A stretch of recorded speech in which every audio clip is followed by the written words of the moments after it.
Llevaba 3 días seguidos, escuchando ese goteo sordo detrás de la pared del baño. Llamé al casero, un tipo que solo responde los mensajes si le hablas de demandas, y me dijo que seguro era una tubería vieja dilatándose por el cambio de estación. Lo típico. El problema es que el sonido no era rítmico.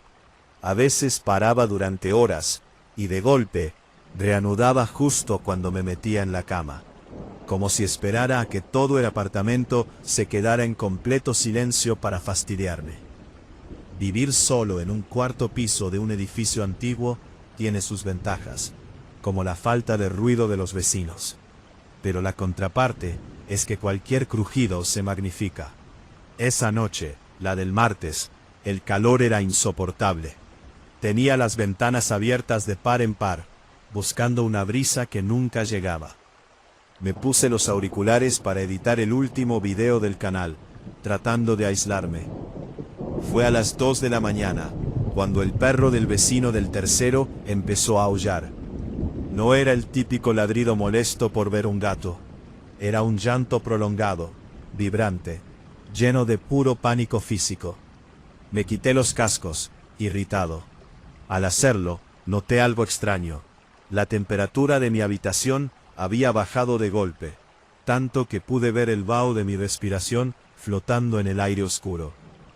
Pensé en un fallo del termostato, en una corriente de aire atrapada. Me levanté para cerrar la ventana del salón. Al cruzar el pasillo, un olor pestilente me golpeó la cara.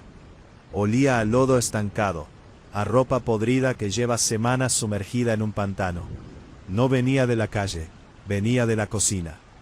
Encendí la luz del pasillo. Parpadeó 2 veces y se apagó con un chasquido seco.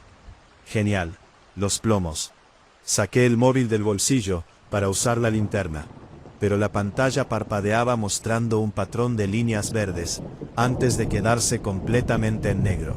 La batería estaba al 80% hacía 5 minutos. Fue en ese instante de oscuridad total cuando lo escuché.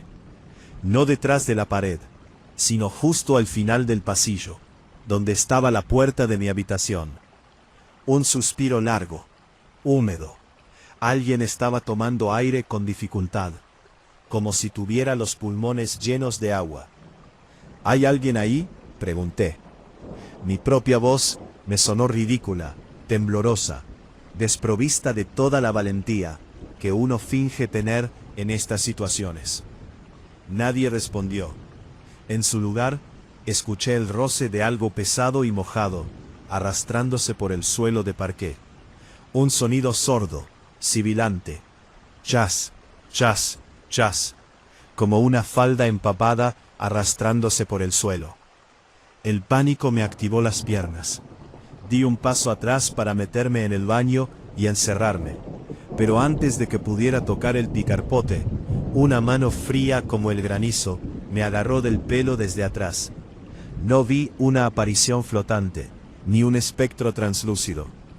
Sentí unos dedos de carne y hueso, jodidamente reales y dotados de una fuerza mecánica, inhumana. El tirón fue tan violento que mi cabeza golpeó contra el marco de la puerta. El dolor me nubló la vista. Sentí el sabor metálico de la sangre, llenándome la boca de inmediato. Intenté patalear, zafarme, pero otra mano, áspera y cubierta de una capa de barro seco, me tapó la boca. Olía a río muerto. Quise gritar, pero solo conseguí tragar un poco de ese lodo pastoso que cubría su piel. Me arrastró por el suelo del pasillo, como si yo fuera un saco de patatas. El parqué me lijaba la espalda, mientras intentaba agarrarme a los muebles, tirando al suelo un jarrón que se hizo añicos en la oscuridad. Un trozo de cerámica me cortó el brazo, pero el dolor era lo de menos. Me metió a la fuerza en el armario empotrado del pasillo, un espacio minúsculo donde guardo las herramientas y las chaquetas de invierno. Me arrojó al fondo. Mi cabeza chocó contra una caja de herramientas, provocando un estruendo metálico. Antes de que pudiera incorporarme, La puerta del armario se cerró de golpe y escuché el sonido inequívoco de la llave girando en la cerradura desde el exterior. Estaba atrapado, secuestrado en mi propia casa. «¡Abre! ¡Déjame salir! ¡Hija de puta!», grité, golpeando la madera con los puños. La estructura vibraba, pero era madera maciza de los años 70. No la iba a tirar abajo fácilmente. Desde el otro lado de la madera, no escuché pisadas humanas alejándose. Escuché un lamento. Pero olvídense del cliché de las películas de terror con efectos de sonido espeluznantes. Esto era un llanto seco, desgarrador, el sonido real de una mujer en pura agonía destructiva. Un quejido agudo que se metía por los oídos y hacía que te dolieran las muelas. «¿Dónde están?», susurró una voz rota, rasposa, directamente pegada a la rendija de la puerta del armario. El aire que entraba por la ranura era helado y olía a descomposición. Pasaron las horas. El espacio era tan reducido que las piernas se me entumecieron. La herida de la cabeza me latía con una frecuencia molesta y la sangre seca me pegaba el pelo a la frente. El silencio que siguió al llanto era casi peor. Cada cierto tiempo escuchaba pasos lentos recorriendo el apartamento. Escuché cómo abría la nevera. Escuché el crujido de los platos al romperse. Estaba registrando mi taza, buscando algo. A mitad de la noche, el pomo de la puerta del armario empezó a moverse despacio. Alguien intentaba entrar de nuevo. Me encogí en fondo, agarrando a ciegas una llave inglesa pesada de la caja de herramientas. Decidí que si esa cosa abría la puerta, le reventaría la cabeza con todas mis fuerzas. No me iba a dejar matar sin pelear. Pero el pomo dejó de moverse. En su lugar, escuché pasos pesados, de botas de suela dura, entrando por la puerta principal de la casa. «Hola, ¿hay alguien? Servicio técnico de la comunidad. Traemos el aviso de la fuga de agua del cuarto». Era la voz de un hombre, un fontanero o el operario de mantenimiento del edificio. El casero debió enviar a alguien a revisar el maldito goteo de la pared del baño. «Aquí, estoy aquí dentro. ¡Ayuda!», chillé desesperado, golpeando la madera con la llave inglesa. Los impactos sonaban fortísimos en el espacio cerrado. «Me han encerrado. Tiene un arma». Escuché los pasos del hombre acercándose apresuradamente por el pasillo. «Señor, está bien. ¿Qué pasa? Espera, voy a buscar con qué forzarla». El operario no terminó la frase. Un sonido seco, como el de una sandía al romperse contra el suelo, silenció sus palabras. Luego siguió un quejido ahogado, un gorgoteo horrible de alguien tragándose su propia sangre. Escuché el impacto de un cuerpo pesado cayendo contra el parqué, seguido de un arrastre frenético. El hombre intentaba escapar, arañando desesperadamente las paredes del pasillo. Sus uñas rascaban la pintura, mientras emitía unos gemidos lastimeros que se clavaban en el cerebro. Luego, el crujido de huesos rotos. Un sonido húmedo, desagradable, como si estuvieran despiezando carne cruda a pocos centímetros de mí. Me tapé los oídos con las manos, apretando los dientes para no vomitar por el olor a sangre fresca, que empezó a filtrarse por debajo de la puerta del armario. Aquello no era un fantasma que asustaba con luces. Era una fuerza de la naturaleza violenta y carnicera. El silencio regresó, espeso y macabro. No sé cuántas horas pasaron. El cansancio, la pérdida de sangre y el horror me hicieron perder la noción del tiempo. Desperté cuando un hilo de luz solar comenzó a filtrarse por la rendija inferior del armario. Era de día. El apartamento estaba completamente mudado en silencio. Ya no se oía el goteo. No se oía la respiración. Con las manos temblorosas, Agarré de nuevo la llave inglesa. Apoyé los pies contra el fondo del armario y la espalda contra la puerta, empujando con toda la adrenalina que me quedaba. La madera crujió. Empujé una segunda vez, ignorando el dolor punzante en mi hombro. Y la cerradura vieja finalmente cedió con un estallido de astillas. Salí cayendo de rodillas al pasillo. El panorama era dantesco. El suelo estaba cubierto de charcos de sangre coagulada, ya oscura, mezclada con huellas de pies descalzos y embarrados, que se dirigían hacia el salón. El cuerpo del operario no estaba allí, solo su caja de herramientas volcada y una gorra ensangrentada. Me levanté apoyándome en la pared, mareado. Tenía que salir de ahí. Caminé hacia la puerta principal del apartamento, pero al pasar junto al espejo del recibidor, me detuve en seco. El corazón me dio un vuelco tan violento que sentí un pinchazo en el pecho. En el espejo no estaba mi reflejo habitual. Tenía la ropa rota, la cara manchada de sangre y lodo, sí, pero mis manos estaban cubiertas de costras de barro seco. Al bajar la mirada hacia mis propios pies, descubrí que estaba descalzo. Mis plantas estaban negras, llenas de tierra húmeda y trozos de hojas podridas de río. Al tocarme la cara, noté que mis uñas estaban rotas, con restos de carne y tela azul debajo de ellas. La tela del uniforme del operario. De pronto, un dolor punzante me partió la cabeza. Un torrente de recuerdos ajenos que no eran míos inundó mi mente. La sensación de un agua fría cerrándose sobre mi cabeza. El peso de unos cuerpos pequeños hundiéndose en la corriente. El dolor insoportable de una culpa que quema las entrañas desde hace siglos. Miré de nuevo el espejo. Detrás de mí ya no había nadie. El reflejo distorsionó mis facciones por un segundo, mostrando un rostro pálido, surcado por lágrimas de agua estancada, y ojos completamente vacíos. La Llorona nunca entró a mi casa desde la calle. Ella no rompió la puerta ni forzó las ventanas. Ella ya estaba dentro. El goteo que escuchaba detrás de la pared no era una tubería rota.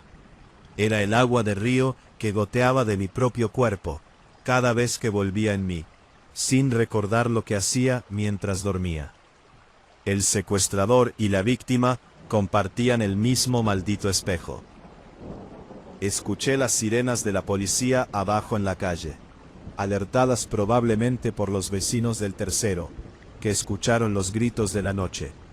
Me miré las manos ensangrentadas una última vez, y comprendí, con un frío absoluto que no tenía forma de explicarles, que el monstruo que buscaban se escondía en los rincones oscuros de mi propia mente. Relato número 2. Comprar una cámara de salpicadero para el coche fue la peor decisión de mi vida. La compré el mes pasado por puro aburrimiento, pensando en subir clips graciosos a internet o tener pruebas por si algún descuidado me daba un golpe en el tráfico diario de la ciudad. Nunca imaginé que terminaría registrando el segundo exacto en el que mi vida se fue al garete. Era un jueves por la noche, casi las 3 de la mañana. Volvía a casa por la carretera comarcal que cruza el cañón del río, una ruta que conozco de memoria pero que detesto profundamente cuando llueve. Y esa noche no solo llovía, el cielo parecía estarse cayendo a pedazos. Las escobillas del limpiaparabrisas iban a la máxima velocidad, haciendo un ruido rítmico y molesto contra el cristal. ¡Zas! ¡Zas! ¡Zas! La visibilidad era una basura. Apenas alcanzaba a ver unos 3 metros por delante de los faros halógenos de mi viejo compacto. La radio del coche empezó a fallar justo cuando entré en el tramo más cerrado de las curvas. La música pop que llevaba puesta se transformó de golpe en una estática densa, un siseo metálico que me erizó los pelos de la nuca. Intenté cambiar de emisora, pero todos los diales reproducían lo mismo. De fondo, entre el ruido blanco, empezó a filtrarse un patrón extraño. No era música. Parecía el hipido sofocado de alguien intentando respirar en medio de un ataque de asma. O de llanto. Un llanto ahogado, cortado por el sonido del agua. Bajé el volumen por completo, sintiendo una incomodidad absurda en el estómago. De repente, las luces del cuadro de mandos parpadearon. El velocímetro cayó a cero durante un segundo, aunque yo seguía avanzando a unos 60 kilómetros por hora. Maldije entre dientes pensando en un fallo del alternador. No me venía nada bien una avería mecánica a esas horas y en medio de ninguna parte. Fue al salir de la tercera curva cerrada, cuando los faros iluminaron algo en mitad del asfalto. Frené a fondo. Los neumáticos chirriaron contra el asfalto mojado, y el coche patinó de lado, derrapando un par de metros antes de detenerse a escasos centímetros de una figura humana. El cinturón de seguridad se me clavó en el pecho con tanta fuerza que me dejó sin aire por unos instantes. El motor se caló. Me quedé estático, con el corazón golpeándome las costillas, como un animal enjaulado. Allí mismo, bajo el diluvio, plantada justo en el centro de mi carril, había una mujer. Llevaba un vestido largo, blanquecino, que la lluvia había pegado por completo a su cuerpo esquelético. No llevaba paraguas, ni chubasquero, ni zapatos. Estaba de espaldas a mí, con la cabeza gacha, mirando fijamente el asfalto inundado. El agua corría a raudales por su pelo negro, largo y enmarañado. «Pero, ¿qué cojones?», susurré, apretando el volante con los dedos blancos por la tensión. La lógica me decía que era un autoestopista, tal vez una víctima de un accidente previo que estaba en estado de shock. Toqué el claxon 2 veces. El sonido rompió la noche, pero ella ni siquiera se inmutó. No se giró. Permaneció allí, completamente inmóvil, bajo la tormenta, desafiando las leyes de la gravedad con una rigidez que no parecía humana. Decidí bajarme.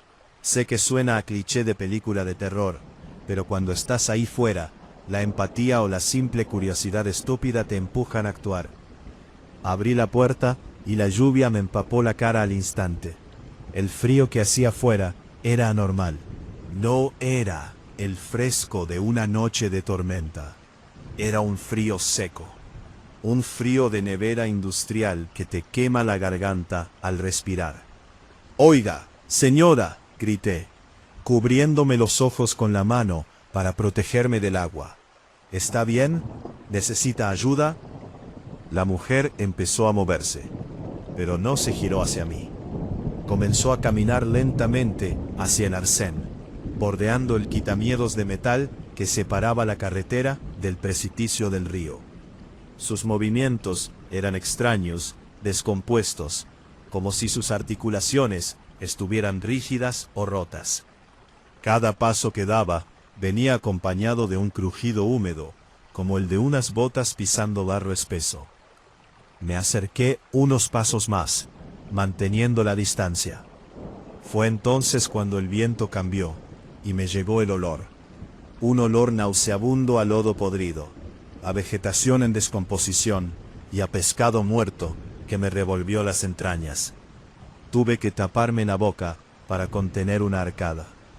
La mujer se detuvo justo al borde del abismo. Lentamente empezó a girar el cuello.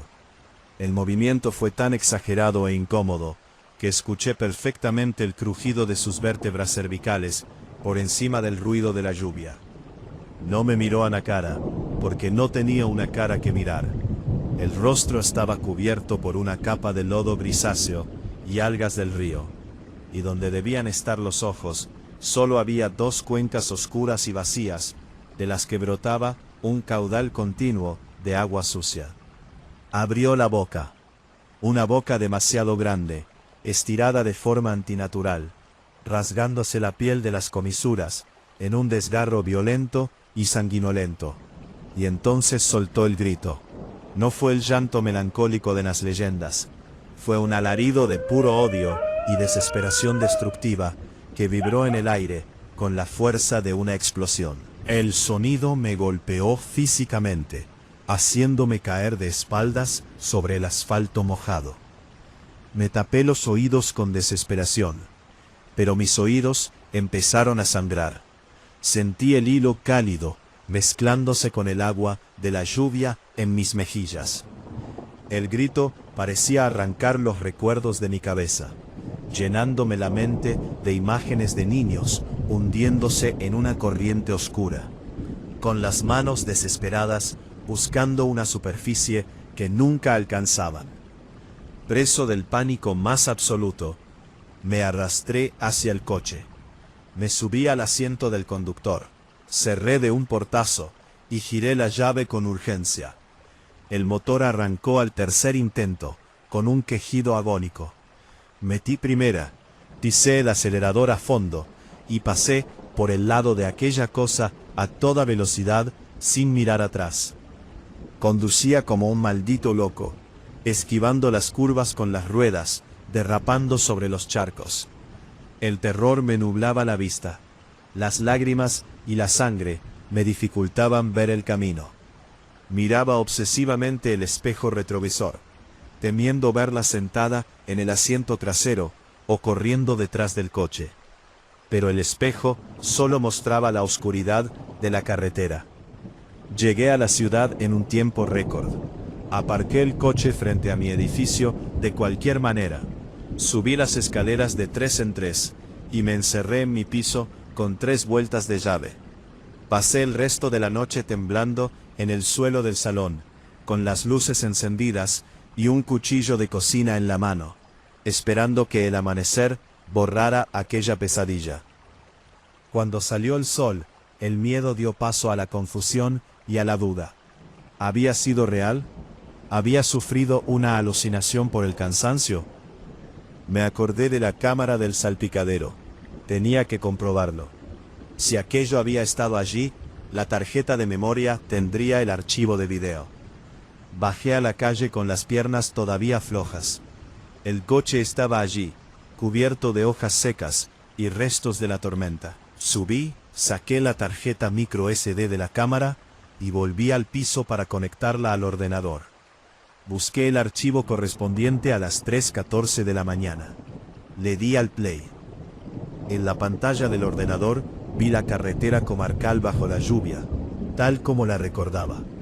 Vi el coche tomar las curvas. Vi el momento exacto en el que pisé el freno y el coche derrapó.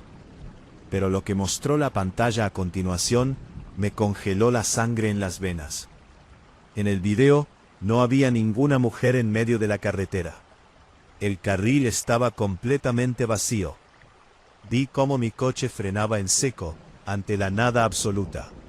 Vi cómo se abría la puerta del conductor y cómo yo me bajaba, gritando hacia el espacio vacío del arcén. Vi cómo caía de espaldas sobre el asfalto, tapándome los oídos y retorciéndome de dolor, sangrando, mientras le gritaba a la más pura vacuidad. Luego vi cómo regresaba corriendo al coche y salía huyendo como un demente. Me llevé las manos a la cabeza, completamente desorientado. ¿Me había vuelto loco? ¿Había tenido un brote psicótico en mitad de la noche? El alivio de pensar que todo había sido una mala jugada de mi mente duró apenas 5 segundos, porque decidí seguir reproduciendo el video del trayecto de vuelta a la ciudad. En las imágenes, el coche avanzaba a más de 100 kilómetros por hora por la carretera de curvas. Vi cómo tomaba una de las curvas cerradas, invadiendo el carril contrario, debido a la velocidad y a la falta de control. Y entonces, en el minuto 3:22 del archivo, los faros del coche iluminaron algo real, algo físico. Un coche familiar de color azul venía en sentido contrario, conduciendo correctamente por su carril. En la grabación se ve perfectamente cómo intenté esquivarlo en el último milisegundo. Mi coche impactó brutalmente contra el lateral del vehículo azul, haciéndolo trompear y salir despedido hacia el quitamiedos. El coche familiar rompió la barrera de metal y cayó al vacío, desapareciendo en la oscuridad del cañón del río. El impacto contra el agua ni siquiera se escuchó en el video, debido al ruido de la tormenta. Lo más terrorífico es que mi propio coche ni siquiera se detuvo. En la grabación se observa cómo continué la marcha a toda velocidad, como si nada hubiera pasado, como si el impacto hubiera sido solo un bache en el camino. Me quedé mirando la pantalla, sin poder respirar. Yo no recordaba ese choque. Mi cerebro había borrado por completo el accidente real, sustituyéndolo con la visión de la mujer del río para protegerme del horror de lo que acababa de hacer. O quizás ella me había cegado a propósito para que cumpliera su destino. Escuché un golpe seco en la puerta de mi casa, luego otro.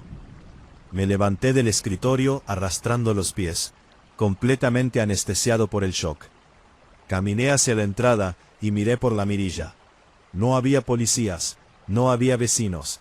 Al otro lado de la puerta, el pasillo del edificio estaba completamente inundado por unos centímetros de agua turbia. Pegada a la madera, de espaldas a mí, estaba la mujer del vestido blanco. Esta vez, del revés de sus manos esqueléticas, colgaban los cuerpos empapados y sin vida de una mujer y dos niños pequeños. Los acababa de sacar del río. El pomo de la puerta empezó a girar despacio, de forma húmeda, desde el exterior. El trágico accidente no había sido un error, había sido una entrega, y ella venía a cobrar el resto de la deuda. Relato número 3. Todo empezó con un maldito correo electrónico que nunca debía haber abierto. Era un martes por la tarde, de esos días grises en los que el cielo parece de plomo. Yo estaba en la oficina, apurando los últimos minutos antes de salir, cuando me llegó una notificación de un remitente anónimo. El asunto solo decía: mira lo que hace tu hermano cuando tú trabajas. Adjunto había un enlace a una carpeta compartida en la nube. Pensé que era el típico virus o una estafa de phishing, pero la curiosidad es una enfermedad terrible. Hice clic. Lo que encontré me vació el estómago por completo. Eran docenas de fotografías de mi prometida, Elena, y de mi hermano menor, Carlos. Fotos de ellos cenando juntos, besándose en el coche, entrando a un hostal a las afueras de la ciudad. La traición te golpea primero en el cuerpo.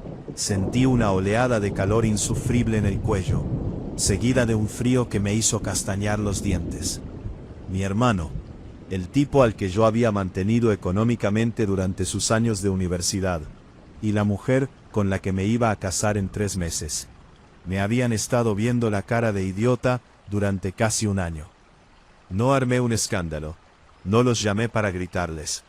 El dolor mutó rápidamente en algo mucho más oscuro y frío, una necesidad obsesiva de confrontarlos en un lugar donde no pudieran huir de mí. Les mandé un mensaje a ambos diciendo que había alquilado una cabaña para el fin de semana en la zona del valle, cerca del embalse viejo, para darles una sorpresa antes de la boda. Ellos aceptaron encantados, fingiendo esa maldita amabilidad que ahora me resultaba repulsiva. El viernes por la noche llegamos al lugar. La cabaña estaba rodeada de pinos densos, a escasos metros de un brazo muerto del río que alimentaba el embalse. El agua allí estaba estancada, cubierta de una capa verde y espesa de maleza acuática. El olor a humedad y a madera podrida lo inundaba todo. Vaya sitio más lúgubre has elegido, hermano, dijo Carlos, mientras dejaba las maletas en el suelo del salón. Intentaba sonreír, pero noté cierta incomodidad en su mirada. Los culpables siempre huelen el peligro. Es para estar tranquilos, sin cobertura, sin molestias, respondí con una sonrisa falsa que me dolió en los músculos de la cara. Voy a preparar la cena. Tenemos mucho de qué hablar. La tensión durante la cena se podía cortar con un cuchillo. Yo serví el vino, mucho vino. Quería que tuvieran los reflejos lentos. Elena intentaba sacar temas de conversación sobre los preparativos de la boda, y cada palabra que salía de su boca se sentía como una lija en mis oídos.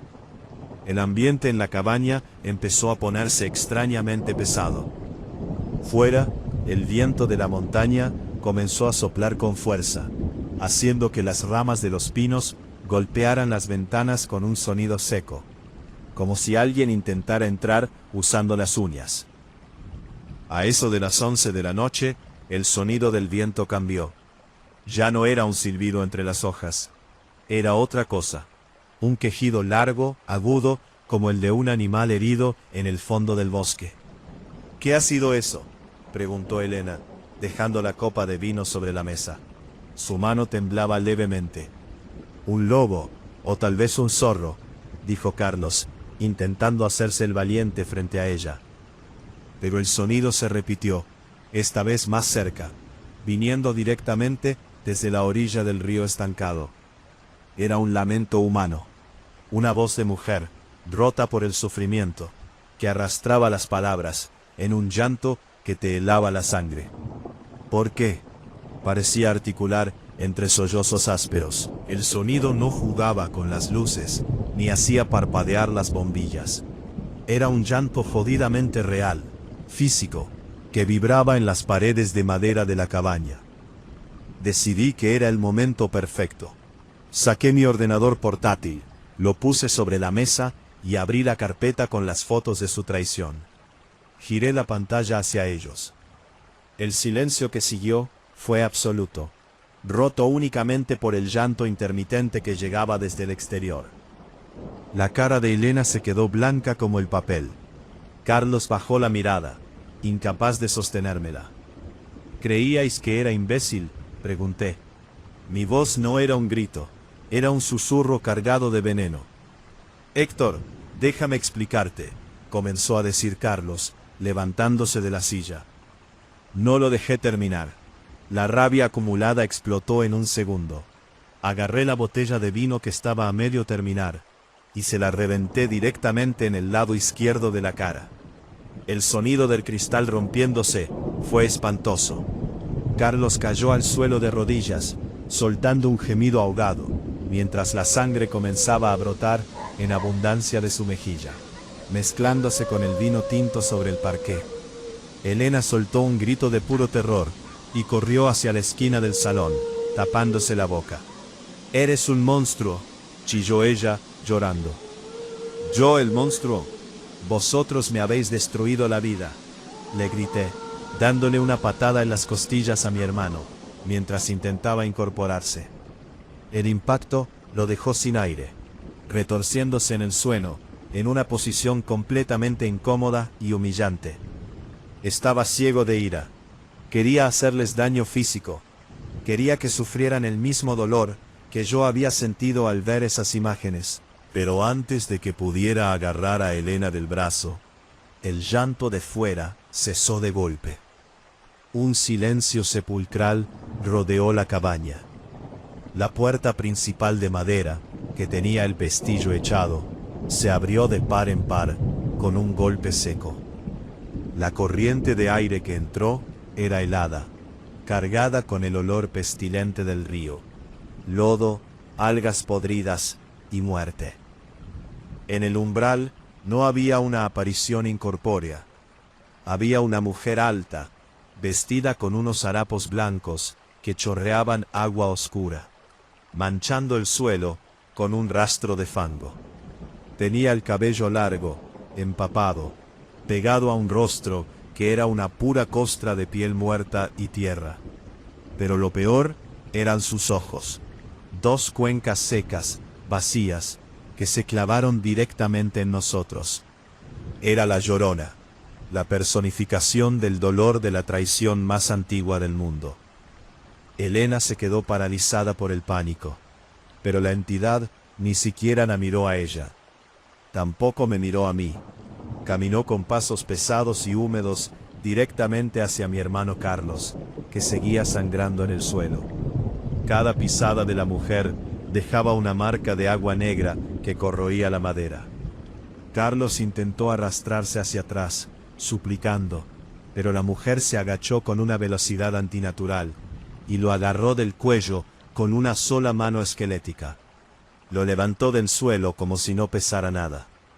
Mi hermano pataleaba en el aire, asfixiándose, mientras la sangre de su rostro caía sobre las ropas blancas de la aparición. La Llorona abrió la boca, mostrando una hilera de dientes rotos y negros, y emitió un lamento tan agudo y cargado de agonía que me hizo sangrar los oídos.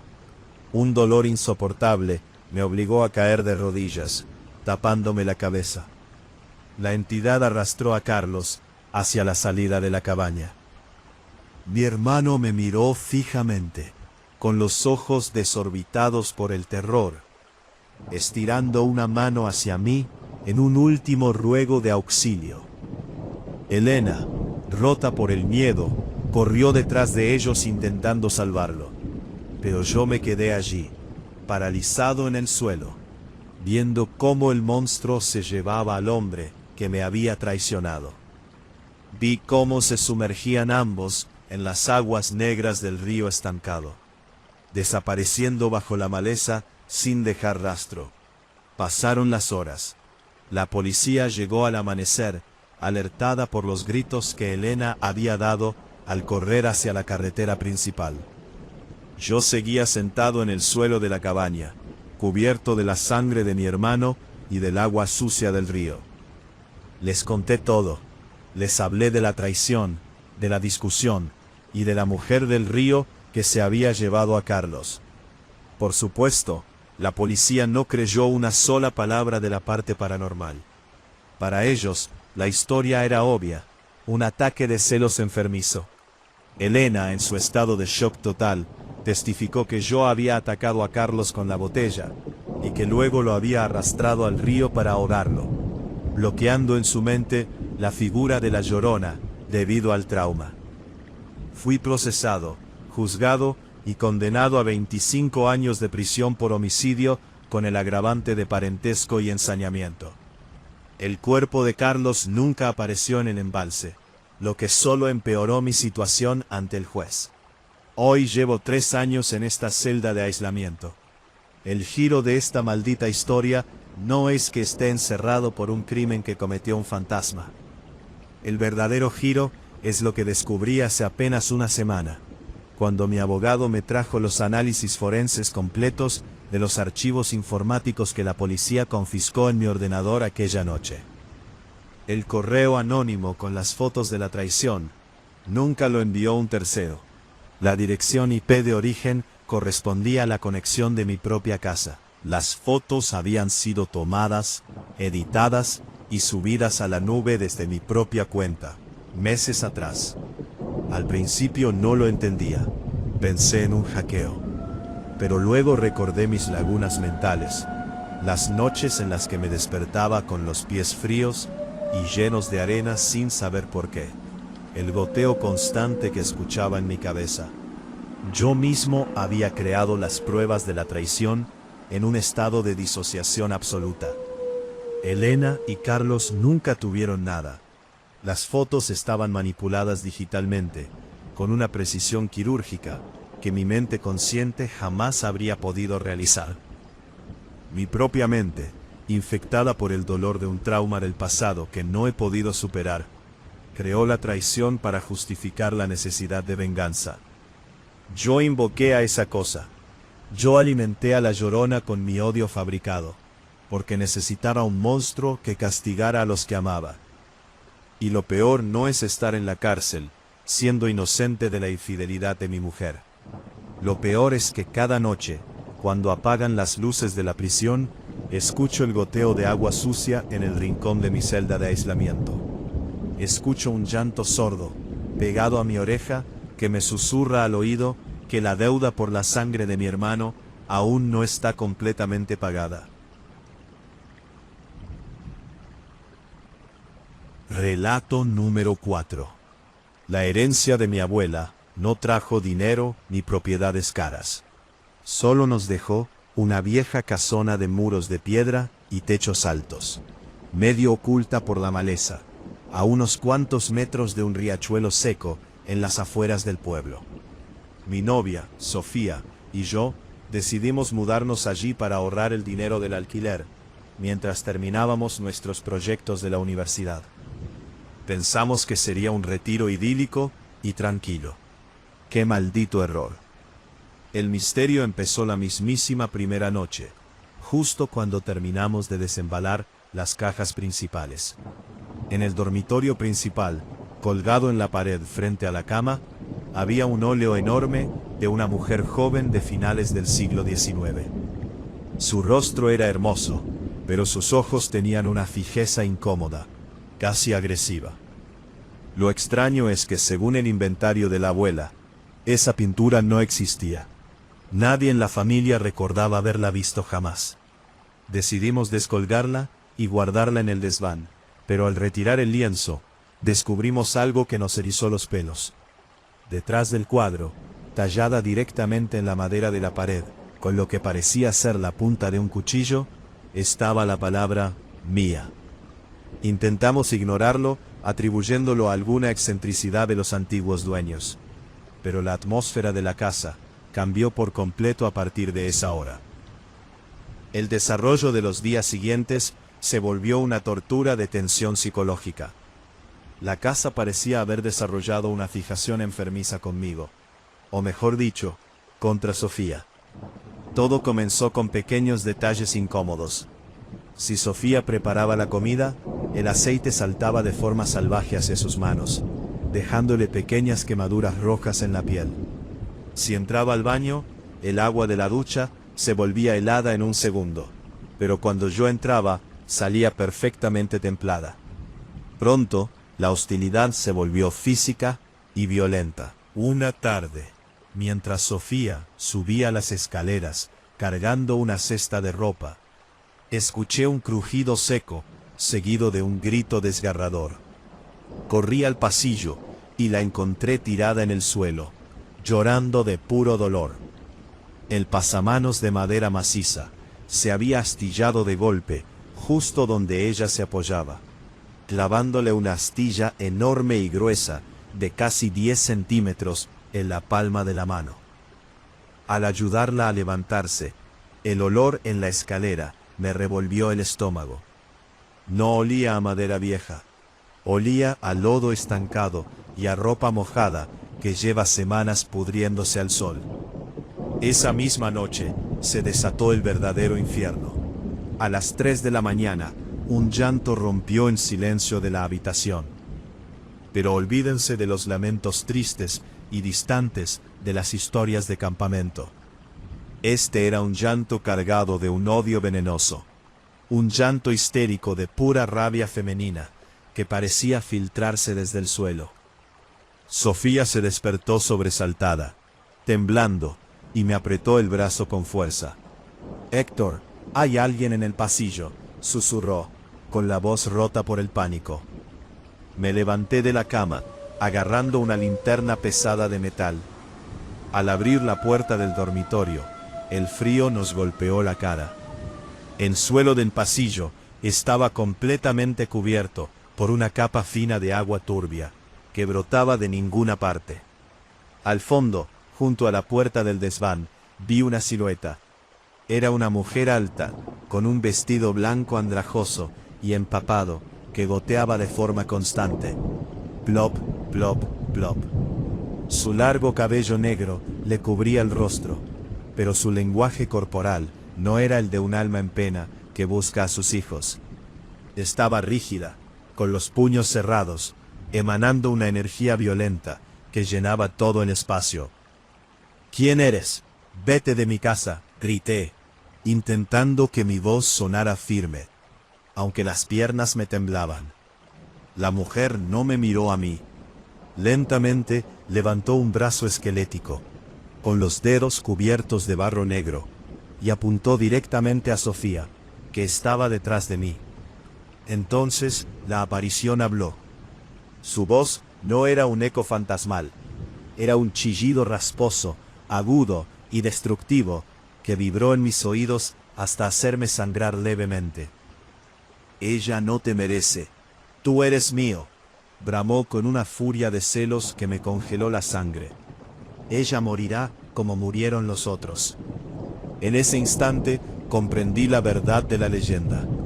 La Llorona no solo lloraba por sus hijos perdidos.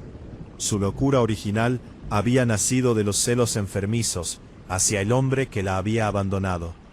Una posesividad tan tóxica que la llevó a cometer una atrocidad. Y ahora, por alguna retorcida razón ligada a la historia de esta casa, me había elegido a mí como el objeto de su obsesión eterna. Ella no quería asustarnos, quería eliminar a su rival. Antes de que pudiera reaccionar, la entidad se abalanzó sobre nosotros con una velocidad inhumana. No flotaba. Sus pies descalzos golpeaban el suelo mojado con impactos violentos. Agarró a Sofía por el pelo con una fuerza descomunal y la estampó contra la pared del pasillo. El impacto fue brutal. Escuché el crujido de la madera y el quejido ahogado de mi novia al perder el conocimiento. La Llorona comenzó a arrastrarla hacia la ventana del final del pasillo, dispuesta a arrojarla al vacío hacia las rocas del riachuelo. La adrenalina me borró el miedo. Corrí hacia el monstruo y le propiné un golpe tremendo en la espalda con la linterna de metal. Sentí que golpeaba carne firme, dura como la piedra, pero el impacto la obligó a soltar a Sofía. La mujer de blanco se giró hacia mí. Su rostro, visible por fin bajo la luz de la linterna, era una pesadilla de facciones desfiguradas por el lodo y la descomposición, con unos ojos inyectados en sangre que me miraban con una mezcla enfermiza de adoración y demencia. Me agarró por las muñecas. Sus manos eran dos tenazas de hielo que me quemaban la piel.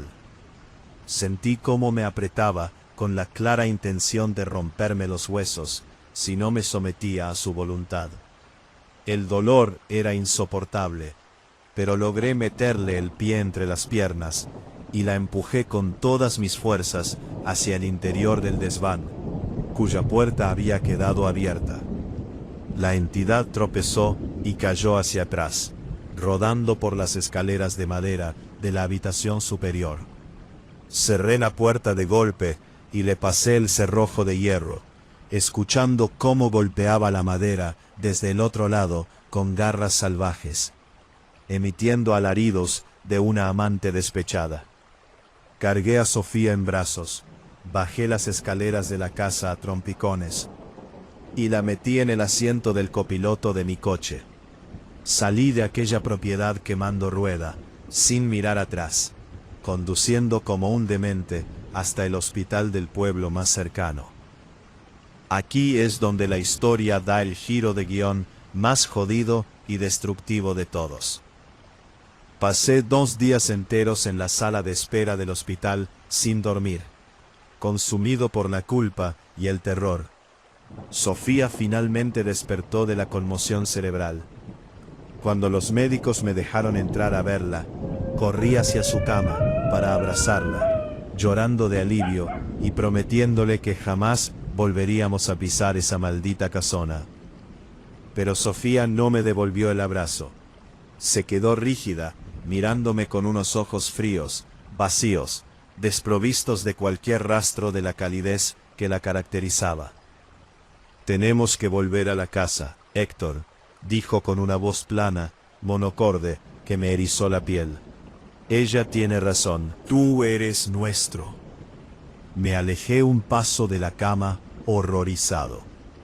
Al mirar las sábanas blancas del hospital, noté que la parte inferior de la cama estaba empapada. Un hilo de agua turbia y con olor a lodo estancado comenzaba a gotear desde el colchón hacia el suelo de la habitación. Al bajar la vista hacia las manos de Sofía, descubrí que sus uñas estaban rotas y negras, llenas de tierra húmeda de río. La Llorona nunca quiso matar a Sofía para quedarse sola conmigo. El ataque en el pasillo no fue para arrojarla por la ventana. Fue el proceso para romper su mente y parasitar su cuerpo. El monstruo no se quedó encerrado en el desván de la casona. Se había mudado perfectamente al interior de la mujer que yo amaba. Ahora compartían la misma piel, atrapándome en una relación de la que jamás podré escapar.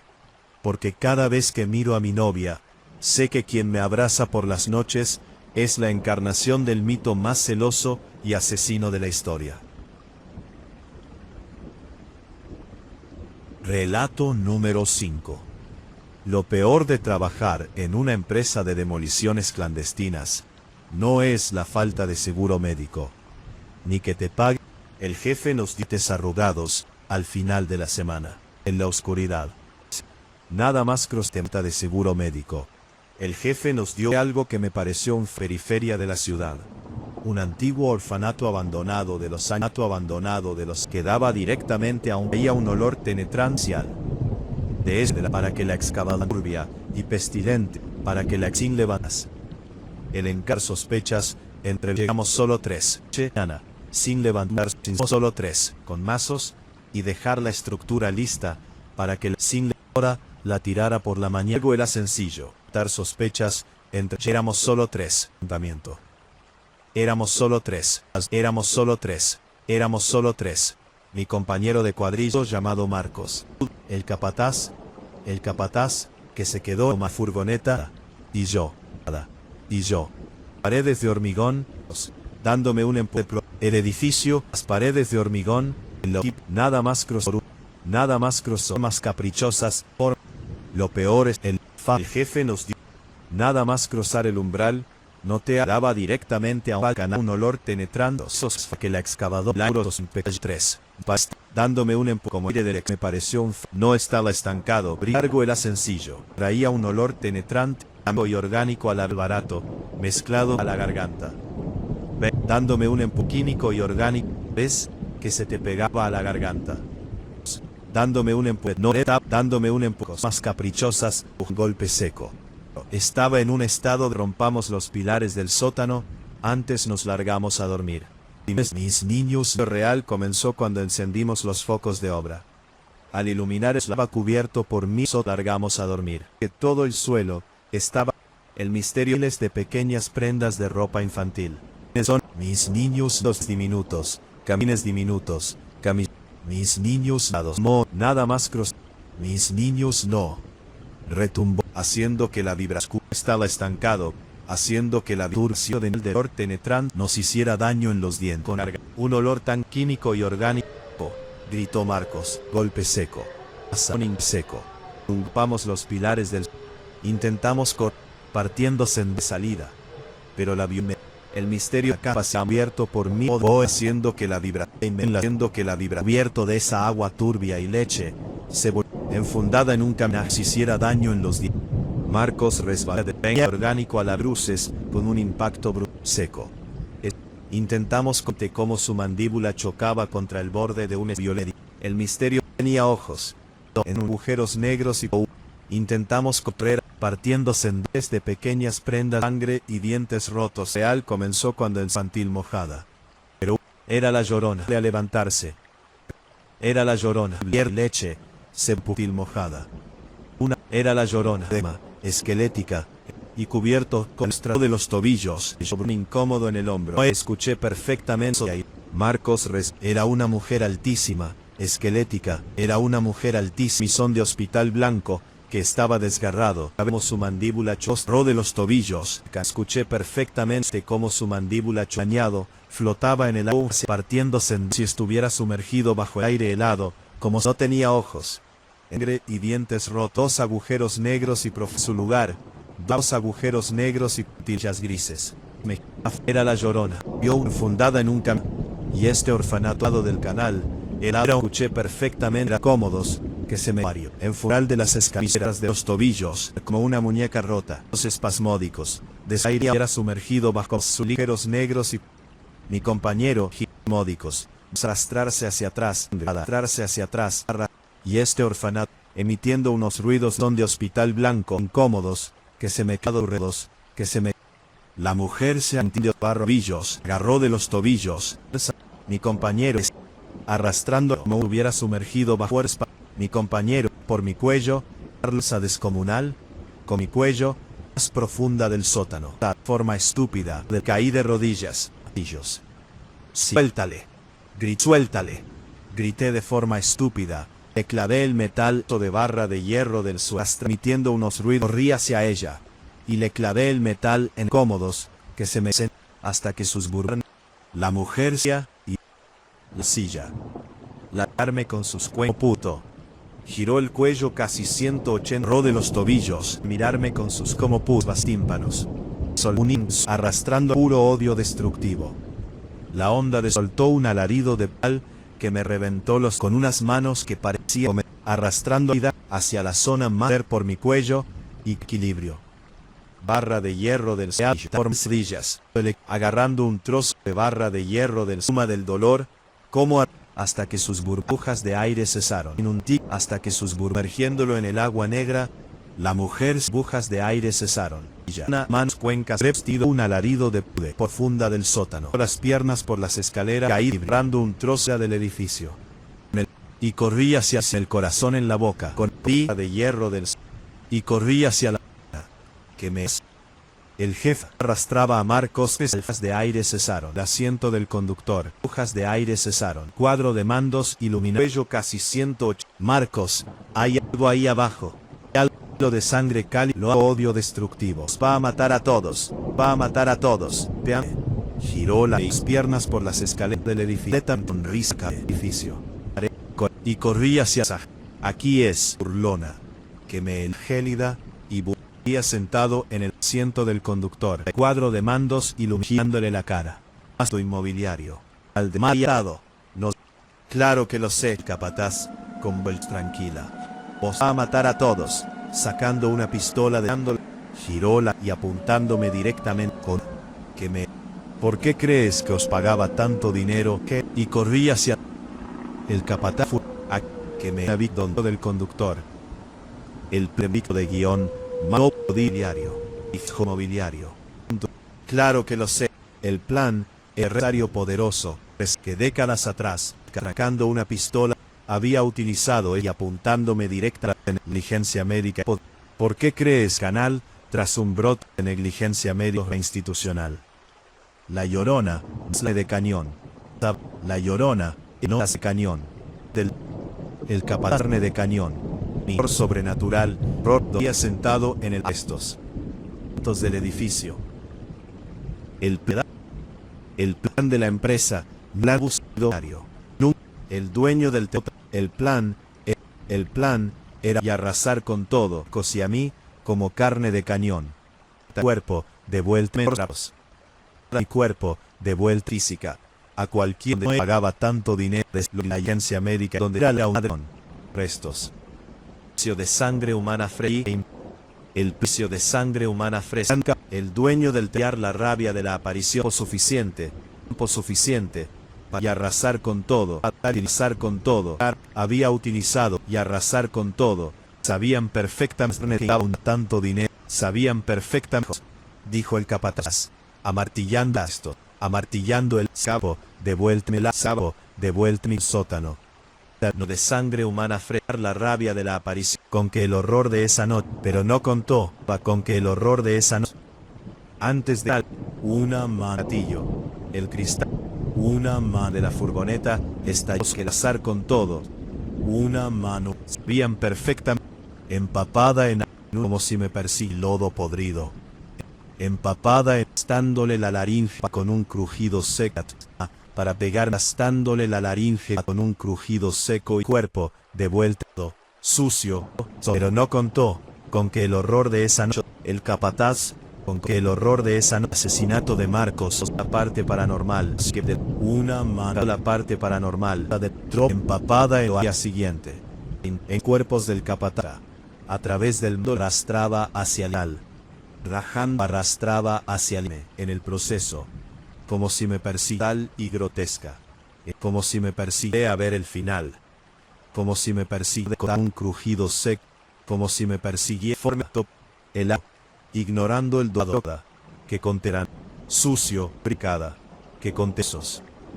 Llegué lorca, que conteser, destrozado y temblando. Y por horror de esa noche, fui a la policía y les de el que metiera la red de demoliciones grandes. Comenzó a agitarlo el asesinato de Marcos, la parte paranormal, no te sueltan en un psiquiátrico. No te sueltan el Strava hacia el día siguiente. Y los cuerpos del capataz me persigue. Y los cuerpos del capataz y de Marcos, en el cuerpo, el andado, el incamufo, el aerca, que contenía el grifo, el acto, con agua estancada. Fui a la policía y le dije la verdad sobre el... Y si me quedo en silencio, y resto soy abajo manos, no me metiera, he dejado los discos paranormal, para que no me metiera, no te suelto tan fácilmente. Los cuerpos del capataz. Trabajo en una oficina tranquila, que yo, un cabo suelto de esa, sin embargo, carga, y que yo, el agua no sale limpia, quedo en silencio, cabo suelto de ese, a detergente tenía altos niveles, encontraron la furgo, y en la vez casi me cuesta suficiente frente al lavabo, escucho las años y que tiempos tan, trabajo en una por años y que tiempos acordándome, que los, el tiempo en un tercer piso, sigo siendo, que casi me cueste, sale con un suelto de esta la vida. Relato número 6. El verdadero peligro de los foros de Internet no son las estafas con criptomonedas, sino los hilos de investigación urbana en los que la gente se obsesiona con cosas que deberían quedarse enterradas. Yo llevaba meses metido en un subforo de arqueología marginal. Allí, un usuario apodado Hydro99 afirmaba tener la ubicación exacta de un enterramiento clandestino del siglo XVIII.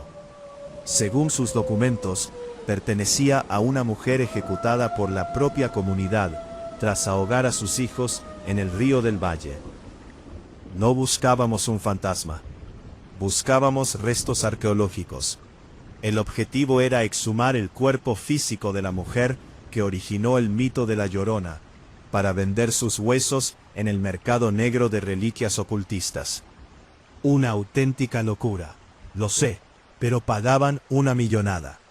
Quedamos el miércoles a las 11 de la noche, en una gasolinera abandonada de la carretera vieja. Éramos 3. Hydro99, que resultó ser un tipo esquelético y nervioso, llamado Iván. Un tipo enorme, que contratamos para el trabajo pesado, apodado El Toro. Y yo, que llevaba el equipo de grabación y las herramientas de excavación. Iván sacó un mapa topográfico lleno de anotaciones manuscritas. Los registros de la iglesia parroquial dicen que la enterraron fuera del suelo sagrado, explicó Iván, mientras le temblaba la mano con la que sujetaba el cigarrillo. Justo donde el río Viejo hace una curva cerrada y el agua se filtra por debajo de la roca calcárea. Enterrada boca abajo, con una losa de piedra sobre la espalda, para que su alma no pudiera regresar. Nos adentramos en el bosque siguiendo el curso del río seco. La caminata fue un infierno de ramas que nos arañaban la cara en la oscuridad. El ambiente empezó a volverse incómodo a medida que nos acercábamos a la curva del río. Era extrañamente denso y cargado de un hedor rancio, como el de una carnicería que ha apagado las cámaras frigoríficas durante el fin de semana. Además, un silencio absoluto devoró el bosque. No se escuchaban grillos, ni el viento en las copas de los árboles, ni el crujido de las ramas, nada. Solo nuestras pisadas y nuestras respiraciones agitadas. Llegamos al punto exacto a la 1 de la madrugada. Era una hondonada profunda, donde las raíces de un sauce enorme y seco abrazaban el suelo de lodo seco como si fueran garras. Iván sacó un detector de metales modificado para buscar depósitos de calcio y densidad ósea. Tras 10 minutos de un siseo estático molesto en los auriculares, el aparato soltó un pitido agudo y constante. «Aquí es», susurró Iván, con los ojos desorbitados. «Justo debajo de esta losa de piedra». El Toro y yo agarramos las palas y los picos. El desarrollo de la excavación se convirtió en una tortura de tensión física y psicológica. El suelo estaba anormalmente duro, pero a medida que profundizábamos, la tierra se volvía húmeda, arcillosa y fría como el hielo de un congelador. Llevábamos casi 1 metro de profundidad cuando el pico del toro golpeó algo sólido, con un sonido seco. Clank. No era una piedra, era una losa de pizarra gris, agrietada por el paso de los siglos. Cuidado ahora, dije, limpiando el sudor de mi frente con el brazo. No rompáis los restos. Al retirar la tierra que cubría la losa, descubrimos algo que nos hizo dar un paso atrás. La piedra tenía una inscripción rústica, hecha a golpes de cincel. Maledicta in aeternum. Maldita para siempre. Pero lo verdaderamente desagradable fue lo que empezó a filtrarse por las grietas de la losa de pizarra. No era agua limpia, era un líquido viscoso, oscuro y pestilente, idéntico al lodo podrido de las alcantarillas, que comenzó a brotar con fuerza, inundando el foso que habíamos cavado. El olor se volvió tan insoportable que Iván tuvo que apartarse para vomitar de forma violenta entre los arbustos, emitiendo unos ruidos espasmódicos e incómodos que resonaron en toda la hondonada. «¡Sacad esa puta piedra ya!», gritó Iván desde la oscuridad, con la voz rota. El toro, usando una barra de hierro como palanca, hizo fuerza. Los músculos de su cuello se tensaron al límite, hasta que la losa cedió y se partió en dos con un crujido espantoso. Al hacerlo, el aire helado de la fosa nos golpeó la cara con tanta violencia que nos hizo caer de espaldas sobre el lodo. Allí abajo, en el fondo del ataúd de piedra, estaba el cuerpo físico. Pero aquello desafiaba toda la lógica de la descomposición forense. Después de más de 200 años, no encontramos un esqueleto limpio. El cuerpo de la mujer conservaba jirones de una piel grisácea, acartonada y pegada a los huesos como el cuero viejo. Su cabello negro, larguísimo y enmarañado, llenaba todo el fondo de la fosa, mezclado con raíces muertas y lodo húmedo. Lo más terrorífico es que estaba completamente empapada, como si la tierra la hubiera mantenido sumergida en un río invisible durante siglos.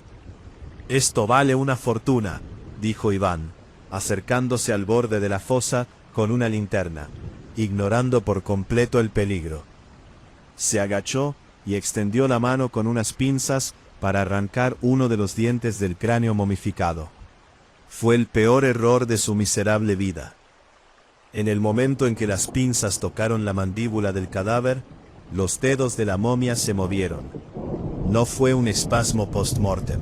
La mano esquelética y cubierta de fango de la mujer se disparó hacia arriba con la velocidad de una serpiente y agarró a Iván de la muñeca. La fuerza fue tan brutal que escuchamos perfectamente cómo los huesos del antebrazo de Iván se astillaban con un chasquido seco. Iván soltó un alarido de puro terror y dolor que desgarró el silencio de la noche. Intentó tirar hacia atrás, pero el cuerpo físico de la Llorona comenzó a incorporarse lentamente en la fosa, arrastrándolo hacia el interior del foso. Las cuencas vacías del cadáver se fijaron en él, y de su boca abierta y seca brotó un lamento. Pero olvídense de los lamentos distantes. Este era un chillido físico, agudo, sónico, que nos golpeó el pecho como una onda expansiva. El sonido me hizo sangrar por la nariz de inmediato y me dejó completamente sordo por unos instantes. El toro, preso del pánico, reaccionó de forma violenta. Agarró la pala de metal y le propinó un golpe tremendo directamente en el cráneo a la momia. El impacto fue brutal. La pala partió parte del hueso parietal, esparciendo trozos de materia gris seca y lodo sobre la cara de Iván. Pero a la criatura no le importó. Con su otra mano libre, la Llorona agarró al toro por la garganta. Sus dedos de cuero viejo se hundieron en la carne del cuello del gigante con una facilidad pasmosa. rompiéndole la tráquea en un segundo. El toro cayó al suelo de rodillas, emitiendo un gorgoteo horrible mientras intentaba inútilmente respirar, cubriéndose el cuello con las manos ensangrentadas. Yo estaba paralizado, tirado en el suelo, con la cámara de grabación aún funcionando en mi mano temblorosa. Vi cómo la criatura terminaba de salir de la fosa, arrastrando el cuerpo semi-inconsciente de Iván hacia el lecho seco del río. Cada pisada de la momia dejaba una marca de agua turbia en la tierra seca. Un agua que brotaba mágicamente de sus propios ropajes antiguos. Logré reaccionar por puro instinto de supervivencia. Me levanté ignorando el zumbido de mis oídos y corrí en dirección contraria, abandonando las herramientas y los cuerpos de mis compañeros. Corrí por el bosque durante lo que me parecieron horas, escuchando de fondo, cada vez más lejano, el llanto desgarrador de esa cosa que regresaba a las profundidades de la tierra con sus nuevas víctimas. Llegué a la gasolinera al amanecer. Fui directo a la jefatura de policía y les conté una historia inventada, que nos habían asaltado unos narcotraficantes en el bosque mientras hacíamos senderismo nocturno. La policía organizó una batida de búsqueda por la zona de la curva del río. Aquí es donde esta maldita historia da el giro de guión más jodido y destructivo de todos. 2 días después, los agentes encontraron el lugar de la excavación. Yo fui con ellos para identificar la zona. La fosa seguía abierta, pero los cuerpos de Iván y del toro no estaban por ninguna parte. Tampoco estaba la losa de piedra rota. Los agentes forenses excavaron más profundamente para buscar pistas y terminaron desenterrando el ataúd de pizarra por completo. Dentro del ataúd no había una momia del siglo XVIII. Había 2 cuerpos frescos, colocados boca abajo y sepultados bajo una capa de lodo arcilloso. Eran los cuerpos de Iván y del toro. Lo verdaderamente terrorífico, lo que me hizo perder el conocimiento allí mismo, fue el informe forense que mi abogado me consiguió semanas después. Los análisis de ADN y de carbono 14 determinaron que los restos de Iván y del toro llevaban enterrados en ese lugar exacto más de 250 años. Sus ropas modernas, sus teléfonos móviles y sus relojes digitales estaban completamente fusionados con la roca calcárea del fondo de la fosa, oxidados y degradados por el paso de los siglos. La Llorona nunca fue una mujer del pasado que se convirtió en fantasma. Ella es una anomalía física, un vórtice de dolor estancado en el tiempo que atrae a aquellos que intentan encontrarla para utilizarlos como sustitutos de su propia historia. Nosotros no fuimos a desenterrar un cadáver del pasado, fuimos a cumplir con el bucle temporal de nuestro propio entierro. Hoy en día, vivo encerrado en un piso en el centro de la ciudad, lejos de cualquier bosque o río. Sin embargo, sé que mi tiempo se agota. Cada vez que me miro en el espejo del baño, noto que mi piel se vuelve un poco más gris y seca, y mis uñas se rompen dejando salir un sutil rastro de tierra arcillosa. El lazo ya está echado, y sé que tarde o temprano, el sonido del agua correrá por mi pasillo para reclamar el último cuerpo que falta en la fosa. Relato número 7. El problema de comprar tecnología barata en mercados de dudosa procedencia es que nunca sabes qué estás metiendo en tu casa. Me gano la vida limpiando pisos de personas que fallecen solas, un trabajo desagradable, incómodo, pero que te permite quedarte con cosas que la familia prefiere tirar a la basura.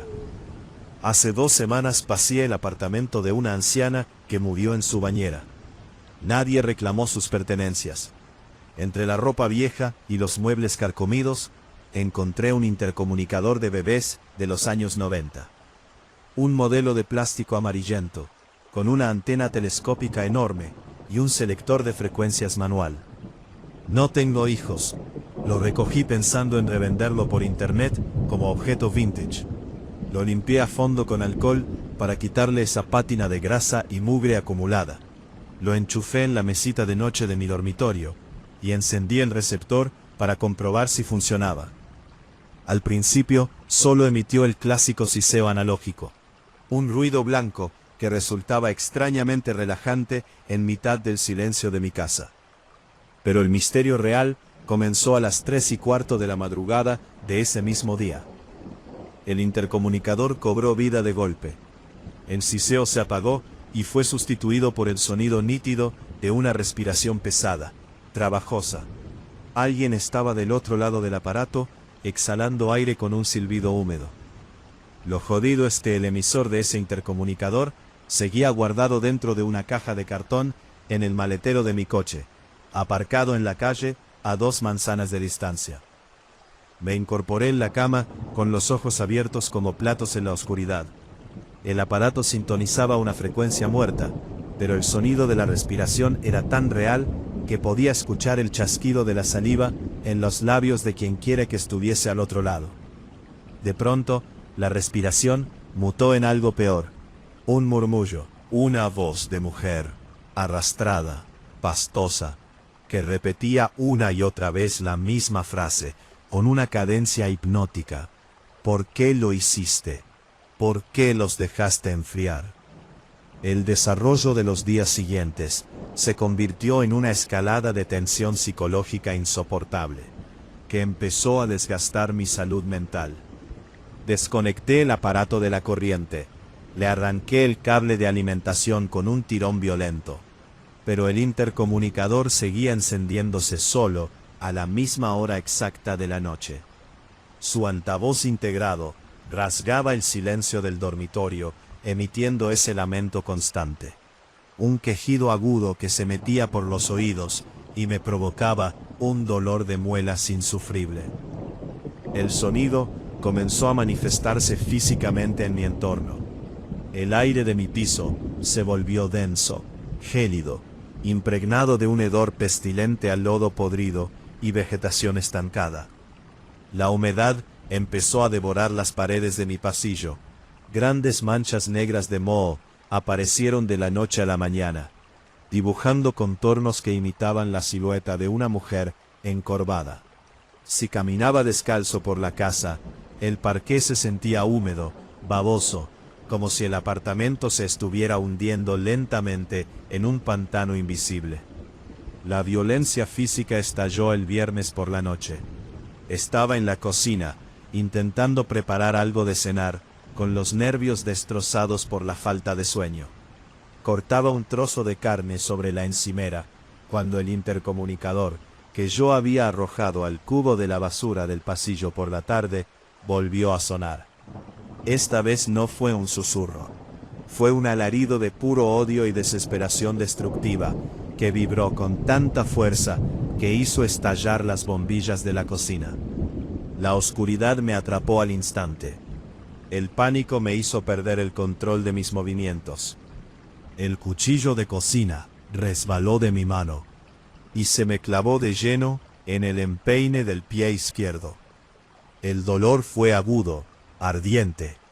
Solté un grito ahogado, cayendo de rodillas sobre los cristales rotos de la bombilla, que me lijaron la piel de las manos. Fue en ese momento de pura vulnerabilidad cuando la vi. En el umbral de la cocina, recortada contra la tenue luz de la luna que entraba por la ventana del salón, estaba ella. Una mujer altísima, esquelética, enfundada en un vestido blanquecino, andrajoso, que chorreaba un agua oscura y viscosa sobre el suelo. Su cabello negro, largo, empapado, le cubría la mayor parte del rostro, pero pude ver sus manos, 2 extremidades de cuero viejo, con uñas rotas, llenas de tierra negra de río. Era la Llorona, no una aparición espiritual que atraviesa paredes, sino una masa física de dolor corrupto, que emanaba una hostilidad carnicera. Se acercó a mí con pasos lentos, húmedos. Chas, chas, chas. Cada pisada dejaba un charco de fango que corroía el suelo. Intenté arrastrarme hacia atrás, ignorando el cuchillo clavado en mi pie, que goteaba sangre fresca sobre los cristales. La criatura se agachó con una velocidad espasmódica y me agarró del pelo con una sola mano esquelética. El tirón fue tan violento que escuché el crujido de mi propio cuero cabelludo al desgarrarse. Me levantó unos centímetros del suelo, obligándome a mirarla directamente. No tenía ojos. En su lugar, dos cuencas vacías y profundas supuraban un líquido espeso, idéntico al agua turbia de las alcantarillas. Abrió una boca demasiado grande, rasgándose la piel reseca de las comisuras, en un desgarro sanguinolento, y me exhaló en la cara un aliento gélido que olía a muerte y descomposición. Bramó con una voz rasposa que me hizo sangrar los oídos. Tú profanaste sus recuerdos. Me arrojó con desprecio contra la encimera. El impacto me fracturó un par de costillas y me dejó sin aire, retorciéndome en el suelo en una posición completamente incómoda y humillante. Vi cómo la entidad caminaba hacia la entrada de la casa, arrastrando sus rotajes mojados, y desaparecía en la oscuridad del pasillo. Pasé la noche entera perdiendo el conocimiento de forma intermitente, desangrándome en el suelo de la cocina. Al amanecer, la luz del sol me dio la fuerza necesaria para incorporarme. Me saqué el cuchillo del pie con un grito de agonía. Me vendé la herida con un trapo sucio y llamé a una ambulancia. Aquí es donde esta historia da el giro de guión más jodido, destructivo y real de todos.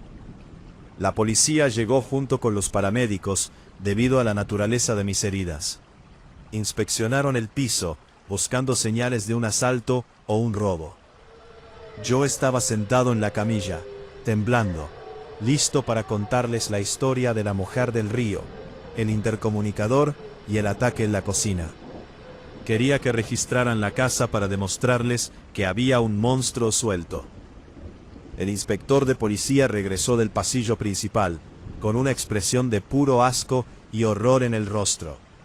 Me miró fijamente, manteniendo una distancia prudencial, y sacó las esposas de su cinturón. «Queda usted detenido», dijo con voz gélida.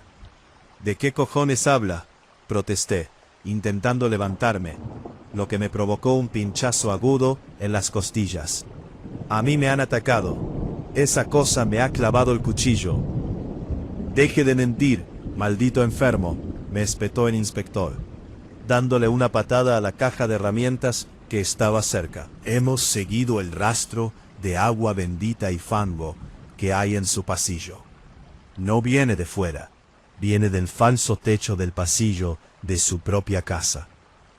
El giro de esta maldita historia no es que me hubiera vuelto loco, o que la Llorona fuera un fantasma de mi imaginación.